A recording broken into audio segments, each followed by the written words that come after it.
urugamba rugeze mu mahina,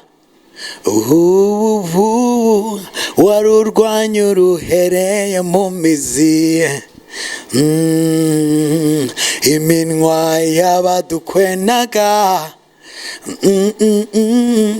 warayicecekesheje uravuga.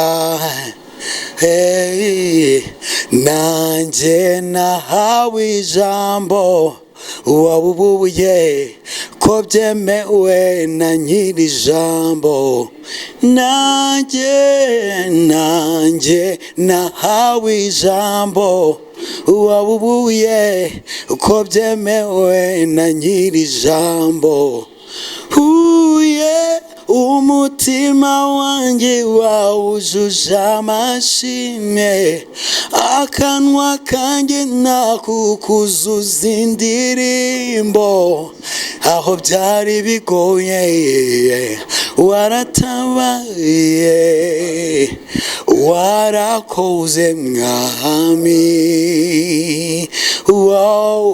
Aho byari bigoye waratabaye,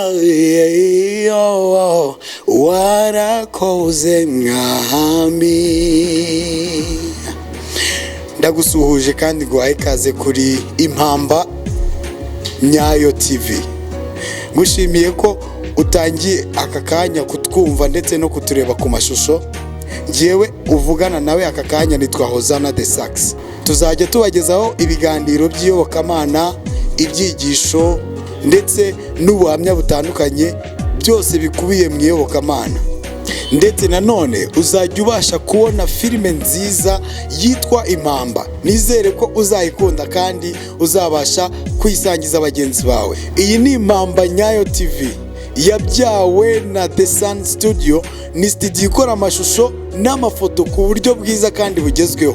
Ikaba ari studio iherereye mu karere ka Musanze, n'ifite icyicaro ariko ikorera ahashoboka hose. Ngushimiye kuzabana natwe kandi ko uzakomeza kudutera inkunga mu buryo bwose bushoboka. Kora like, subscribe, share, utere na comment kuri video zacu zitandukanye. Nizere ko tuzakomeza kubana. Turabakunda cyane.